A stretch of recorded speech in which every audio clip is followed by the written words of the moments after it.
환경주일인 오늘 우리에게 주신 하나님 말씀 구약성경 시편 104편 14절부터 28절까지입니다. 한 절씩 교독하겠습니다. 주님은 들짐승들이 뜯을 풀이 자라게 하시고 사람들이 밭가리로 채소를 얻게 하시고 땅에서 먹거리를 얻게 하셨습니다. 사람의 마음을 즐겁게 하는 포도주를 주시고 얼굴에 윤기가 나게 하는 기름을 주시고 사람의 힘을 북돋아 주는 먹거리도 주셨습니다. 주님께서 심으신 나무들과 레바논의 백향목들이 물을 양껏 마시니 새들이 거기에 깃들고 황새도 그 꼭대기에 집을 짓습니다. 높은 산은 사냥이 사는 곳이며 바위 틈은 오소리의 피난처입니다.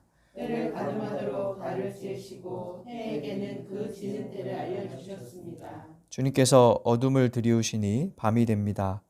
숲속의 모든 짐승은 이때부터 움직입니다. 젊은 사자들은 먹이를 찾으려고 으르렁거리며 하나님께 먹이를 달라고 울부짖다가 해가 뜨면 물러가서 굴에 눕고 사람들은 일을 하러 나와서 해가 저물도록 일합니다. 주님께서 손수 만드신 것이 어찌 이리도 많습니까? 이 모든 것을 주님께서 지혜로 만드셨으니 땅에는 주님이 지으신 것으로 가득합니다. 저 크고 넓은 바다에는 크고 작은 고기들이 헤아릴 수 없이 우글거립니다. 물 위로는 배들도 오가며 주님이 지으신 니와 여단도 그 속에서 놉니다. 이 모든 피조물이 주님만 바라보며 때를 따라서 먹이 주시기를 기다립니다. 28절 함께 읽겠습니다. 주님께서 그들에게 먹이를 주시면 그들은 받아 먹고 주님께서 손을 펴 먹을 것을 주시면 그들은 만족해 합니다.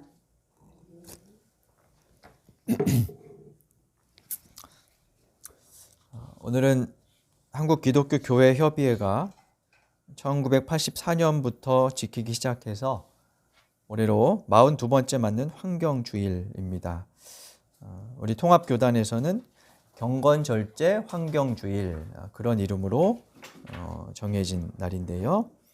6월 첫째 주일을 환경주일로 정한 것은 6월 5일이 환경의 날이기 때문이에요. 다가오는 5일이 세계 환경의 날인데 그 환경의 날은 언제 시작됐을까요? 1960년대 후반에 북유럽에서 호수의 물고기가 떼죽음을 당하고 숲이 메말라 황무지로 변하는 현상이 다발적으로 발생을 합니다. 조사에 나선 학자들은 독일과 영국의 대규모 공장지대에서 배출한 오염물질이 하늘의 비와 섞여서 내린 산성비가 원인이라는 것을 밝혀내요. 영국과 독일은 그 사실을 처음에 부인하다가 자기 나라에서도 산림 피해가 늘어나면서 대책을 마련하기 시작을 합니다.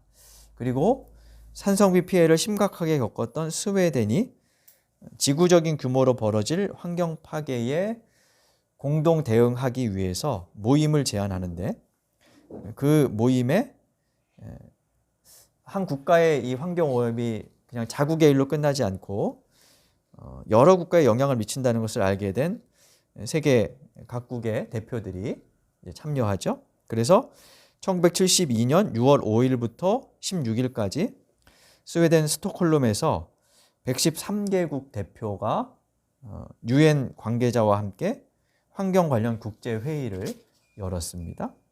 이 회의에서 당시 주요 관심사였던 산성비 방지 대책, 그리고 전반적인 환경 오염 문제, 인구 문제, 식량과 자원 문제에 대한 논의가 이루어졌고 UN 인간 환경 선언이 채택되었다고 해요.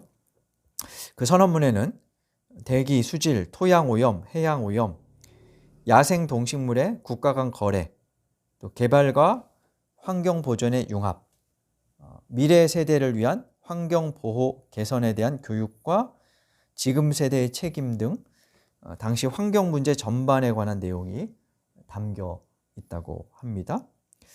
이후에 이 스톡홀름 회의가 개최된 날인 6월 5일을 기념해서 환경의 날로 제정하였어요. 이후로 환경 오염의 심각성과 환경 보존의 필요성을 알리기 위해서 여러 날들이 제정되었는데요. 그중에는 우리가 알지 못하는 날들이 매우 많습니다. 세계 습지의 날, 국제 북극곰의 날, 세계 숲의 날, 물의 날, 지구의 날, 세계 벌의 날, 사막화 방지의 날 등 여러 기념일이 있고요. 그 밖에도 7월 3일은 일회용 비닐봉지 없는 날, 9월 22일은 차 없는 날, 10월 21일은 지렁이의 날로 지정되기도 했다 그래요. 국제사회가 이런 날들을 정해서 1년 중 하루라도 지키자라고 하는 것은 우리 환경이 지금 어떤 상황에 처해 있는지, 또 어떤 동물이 절멸의 끝자락에서 버둥거리고 있는지를 전해주기 위해서겠죠. 아울러 지렁이의 날, 고래의 날도 있는데요. 고래의 날, 코뿔소의 날, 이런 날들은 자신들의 종족이 사라져 가는데도 사실 아무 항변할 수 없는 그런 생명들이 우리 곁에 존재한다는 것을 알려주기 위함입니다. 인류에 벌어진 지구 환경의 문제는 인류만의 문제가 아니라 지구에 깃들어 사는 모든 생명의 문제임을 일깨우는 것이죠. 그러나 이런 날들의 제정에도 불구하고 지구 환경은 날로 그 파괴와 교란이 심각해지고 있습니다. 꿀벌은 점점 사라지고 들꽃은 피지 않으며 남극과 북극의 얼음은 해마다 더 깊게 무너져 내리고 있습니다. 태평양 바다의 쓰레기 섬은 해마다 규모가 커져가고 있고 바다 거북은 플라스틱을 먹이로 삼으며 알을 낳을 모래사장을 잃어갑니다. 기온이 상승하면서 잦아지는 대규모 산불이 이제 먼 동네 이야기가 아니죠. 지난 봄 경북 일대를 집어삼킨 대형 산불은 우리에게도 큰 충격으로 남아 있습니다. 그 산불로 순식간에 숲과 마을이 잿더미로 변했고 지금 우리는 매년 짧아지는 봄, 그리고 갈수록 건조해지는 대지와 강한 바람이 만들어내는 화마가 단순한 부주의로 인해 일어난 사고가 아니라 자연의 몸부림이며 땅이 내뿜는 탄식이라는 것을 깨닫게 됩니다. 당연한 사실이지만 이 땅에는 사람만 살고 있는 것이 아닙니다. 온갖 동식물들도 함께 살고 있죠. 그래서 그들과 공생하지 않으면 인류도 존속할 수 없음에도 불구하고 그 사실을 망각한 결과가, 그 결과를 지금 우리가 마주하고 있는 거죠. 그런 우리에게 오늘 본문은 자연에 깃들어 사는 수많은 동식물들의 삶을 아름다운 한 편의 시로 들려줍니다. 시편 104편은 내 영혼아 주님을 찬송하여라 로 시작하고 끝나는 찬양시입니다. 1절 내 영혼아 주님을 찬송하여라 로 시작하고요. 35절 마지막 부분도 내 영혼아 주님을 찬송하여라 로 끝납니다. 전체 35절로 이루어진 이 시는 찬양시라고 할 수 있는데 우리가 교동문으로 앞부분을 읽었어요. 물론 그 교동문 번역은 개역 개정판 성경이어서 우리가 갖고 있는 성경 번역과는 좀 다르지만 교동문으로 앞부분을 읽었고 중간 부분을 설교 본문으로 정하여 함께 교독하였습니다.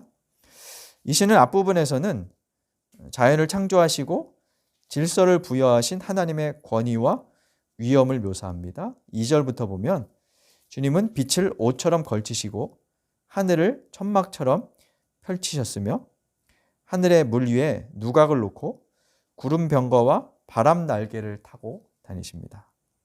땅에 기초를 놓으셨고 물들의 경계를 정해 그 물이 땅을 덮치지 못하게 하셨습니다. 그 모든 것을 다스리시는 분, 그분의 위엄을 노래하죠. 그리고 중반 이후부터는 그 하나님께서 하늘의 새들과 들짐승들을 먹이시는 자애로운 분으로 그려집니다.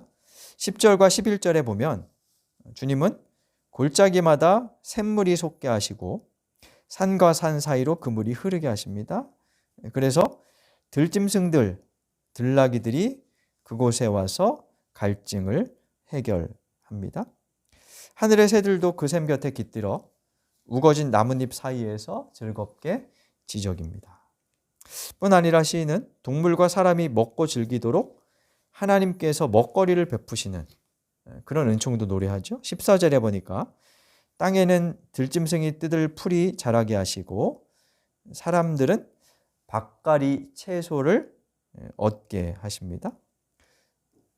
포도주와 기름, 사람의 힘을 북돋아주는 온갖 먹거리도 땅을 통해 주어집니다. 포도주, 기름, 빵, 이 세 가지는 고대인들에게 생존에 아주 중요한 그런 먹거리로 인식되었다고 하는데 15절이 그것을 노래하고 있는 거죠. 동식물과 사람의 일상을 위한 이와 같은 창조주의 돌봄의 체계, 그것이 하나님에 의해서 수립되었고 그 모든 생명은 땅이 내준 물과 먹거리로 살아간다는 거죠. 그래서 본문을 쭉 읽어보시면 주님은 이것이 반복돼요. 그러니까 주어가 주님이에요. 우리가 수고한 것 이것이 아니라 하나님이 주신다. 이렇게 시인은 노래하고 있죠. 더 나아가서 이번에는 저 멀리 레바논의 울창한 숲으로 시인이 눈을 돌립니다. 16절에 보니까 주님께서 심으신 나무들과 레바논의 백향목들이 물을 양껏 마신다라고 하는데요.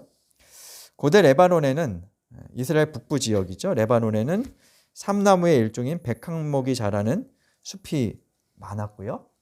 그 일대에 자리 잡았던 페니키아인들이 재질이 단단하고 또 습기에 강한 이 나무를 베어가지고 배를 만들어서 해상무역으로 꽤 오랫동안 번성했다고 하죠. 지금은 중동의 사막화 현상 그리고 20세기 초반 오스만 제국의 벌목으로 이 레바논의 숲이 거의 사라졌어요. 그래서 지금은 레바논 국기가 그 소나무 같은 모양 나무가 하나 한 그루 있는 그런 모양이라고 하는데 거기서만 볼 수 있죠. 하지만 광야지대였던 이스라엘 사람들이 보기에 고대에 그 당시에 레바논의 백향목 숲은 풍요와 축복의 상징이었을 겁니다. 그래서 성경은 레바논의 백향목의 그 울창함을 여러 번 노래하지요. 16절에서 시인이 그것을 말하는 겁니다. 그 레바논의 백향목도 주님이 주시는 물을 힘껏 머금고 삽니다. 그리고 그 가지에 새들이 깃들고 황새도 그 꼭대기에 집을 짓습니다. 19절에 이르러서 시인은 달과 해를 바라봅니다. 그리고 그 달과 해의 운행 주기에 따라 사람과 동물이 조화를 이루어 살아가는 세상을 그리고 있습니다. 주님께서 때를 가늠하도록 두신 달과 해는 숲속 동물과 사람들이 활동할 시간을 구분지어 주어요. 해가 기울고 어둠이 내리면 사자를 비롯한 숲의 짐승들이 먹이 활동을 하러 숲을 거닙니다. 그러다가 해가 뜨면 그들은 물러가 자기들의 쉼터인 굴에 눕고요. 반면 사람들이 해가 뜨면 일하러 나와서 해가 저물 때까지 일하다 집으로 돌아갑니다. 밤과 낮으로 사람과 들짐승이 활동하는 시간의 경계가 정해졌고 그러한 경계는 서로의 안전과 평화 유지, 공존을 위한 질서를 부여한 것이죠. 이처럼 하나님은 세상을 질서 있게, 조화롭게, 아름답게 창조하셨습니다. 그런데 여기에서 인류는 홀로 이 세계를 독점하지 않아요. 시편 104편을 보면 시인은 인류의 우월성을 강조하지 않습니다. 모든 생명의 조화와 질서를 노래하죠. 바꿔 말하면 모든 인류는 하늘의 새, 숲의 짐승 등 무생명과 함께 하나님의 창조 세계를 공유하도록 지어졌다는 것이고 모든 피조물이 주님이 만드신 지구라는 공동의 집에 터를 두고 깃들어 살아 모두 예외 없이 하나님께 의존하며 그분의 돌봄 안에 있다는 거죠. 시인이 노래하듯 모든 인간이 하나님이 창조하신 세계를 공유하는 존재라는 사실은 우리의 생존에 매우 중요합니다. 그런데 사람들은 그동안 자연을 인간만을 위한 것으로 여기는 인간 중심주의적 생각으로 파괴해왔죠. 그래서 오늘 본문은 그런 우리의 사고를 비판적으로 사유하도록 합니다. 그동안 기독교는 창세기 1장 28절에서 하나님께서 사람을 창조하시면서 주신 말씀이 있죠. 땅을 다스리고 정복하라, 이런 말씀을 주셨는데, 그 인류에게 땅을 정복하라고 하신 말씀을 자연에 대한 독점적인 지배권으로 이해해 왔어요. 그래서 그 결과 무분별하게 자연을 훼손했죠. 근데 여기서 정복하라는 단어는 우리가 보통 정복하면 떠올리는 그 제국주의적인 그런 파멸, 말살, 뭐 이런 것들이 있는데, 그런 의미가 아니라 다스림의 의미가 강합니다. 잘 다스려서 더불어 공존하라는 뜻입니다. 하나님의 창조에 대해서 하나님의 형상인 인간에게 주신 이 말씀은 상호 공존을 위한 관리의 책임과 의무에 대한 것이지, 포악한 군주처럼 마음대로 할 수 있는 권한의 부여가 아니라는 뜻이에요. 그러니까 인간은 자연의 소유자가 아니라 그에 대한 봉사자, 그리고 공존의 관계로 부름을 받았다는 거죠. 하지만 그간의 인간 중심주의적인 사고, 그리고 성경의 오독은 자연에 대한 과격한 개발과 공생의 관계를 깨트려 버렸습니다. 밤과 낮의 경계, 즉 동물과 인간의 경계를 허물어 버렸죠. 그로 인해서 자연에서 먹거리와 쉴 곳을 구하지 못한 동물들이 도시와 도로, 거리에 내려와서 인간을 위협하는 것은 당연한 결과일 것입니다.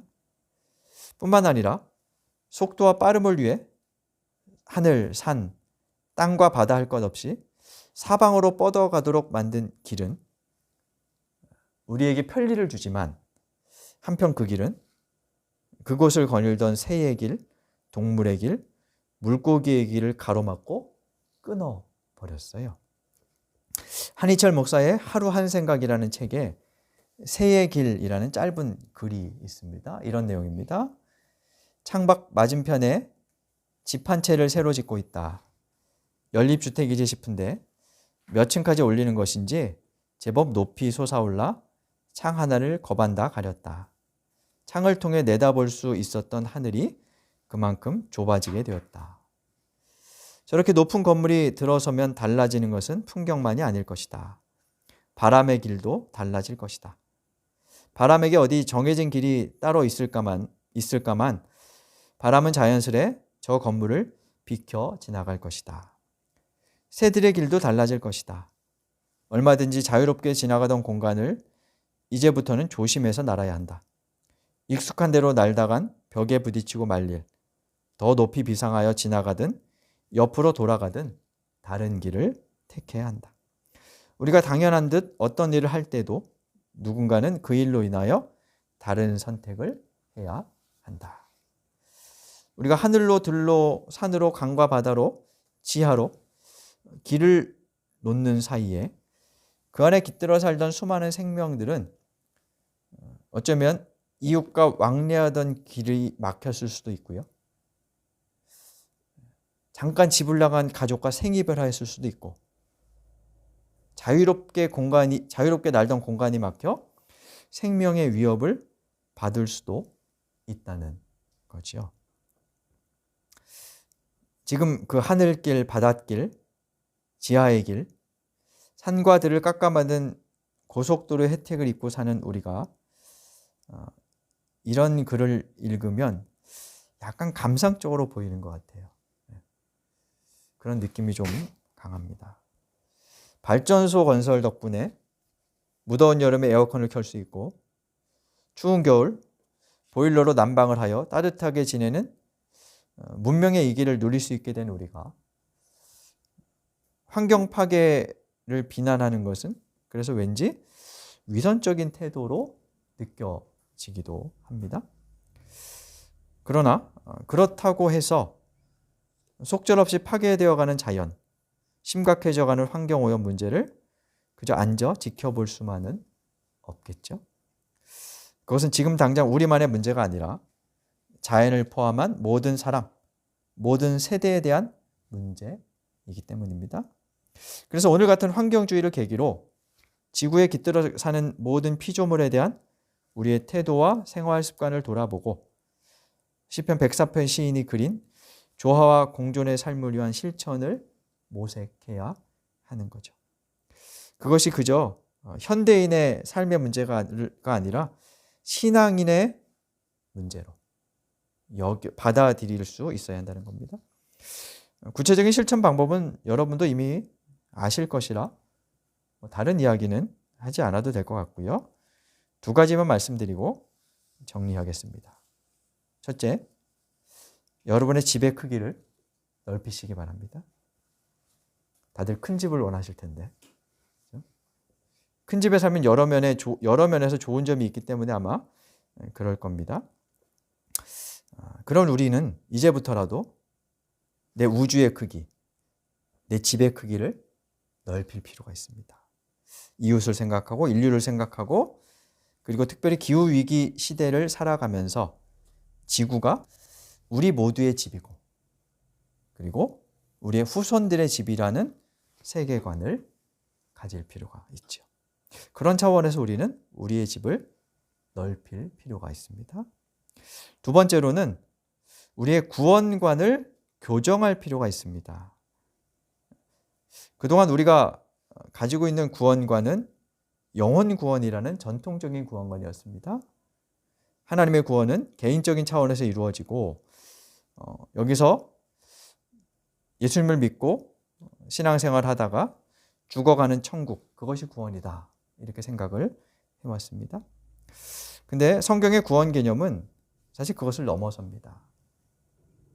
우리 개인의 구원을 넘어서 사회의 구조적인 부정의 문제로부터의 구원, 그와 함께 피조물의 구원을 포괄하는 개념으로 확대될 필요가 있어요.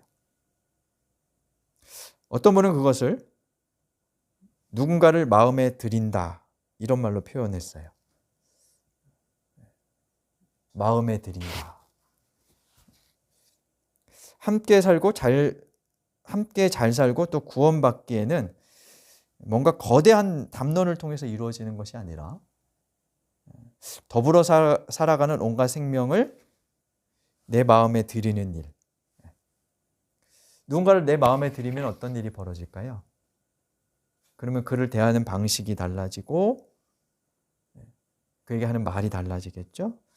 그래서 덜 폭력적인 방식으로 대하게 되겠죠. 그래서 마음에 들이는 것, 그것이 중요하다는 뜻입니다. 저와 여러분은 하나님의 형상으로 창조되었습니다. 그리고 우리는 하나님을 닮아가야 한다는 권면을 듣습니다. 우리의 존재 방식이 하나님의 존재 방식과 무관하지 않다는 뜻입니다. 그것은. 내가 하나님을 닮아간다 하는 말은 외형이 닮아가는 것이 아니므로 그분의 가치와 사람과 자연을 대하는 태도 이런 것들을 닮아간다는 것이요. 하나님은 우리 개개인에게 관심을 가지고 계실 뿐만 아니라 인류 전체, 더 나아가서 당신의 피조물인 자연 전체에 애틋한 마음을 가지고 계십니다. 그래서 하나님을 닮아간다는 것은 그분의 관심을 우리의 관심으로 삼고 우리의 시간적, 공간적 전망을 넓혀간다는 의미이기도 합니다. 높은 곳에 올라서면 전망이 달라 보이는 것처럼 하나님을 닮아가면 타자가 그리고 피조세계가 달라 보이는 법이죠. 그리고 그 전망에 따라 지구적인 오염과 기후위기 앞에서 공생하는 길로 나아가는 행동의 결단에 이를 수 있을 것입니다. 권정생 선생의 말처럼 온 우주 모든 것은 한 사람 내 것이 아니라 모두의 것이며 지구는 우리 모두의 집입니다. 시편 104편 시인이 아름답게 노래한 것처럼 우리의 집을 아름다운 공간으로 가꾸어가는 신앙인이 되어야 하겠습니다. 주신 말씀 묵상하며 다짐의 기도 드리겠습니다.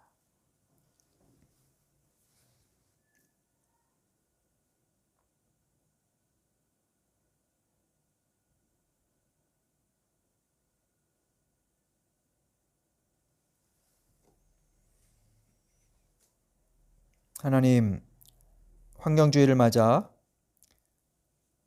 당신의 창조 세계에 대해 생각해 봅니다. 참 아름다워라 노래하지만 우리의 욕망과 그에 따른 무분별하고 폭력적인 개발로 처참히 무너져가는 세계를 보며 아울러 우리의 삶을 돌아봅니다.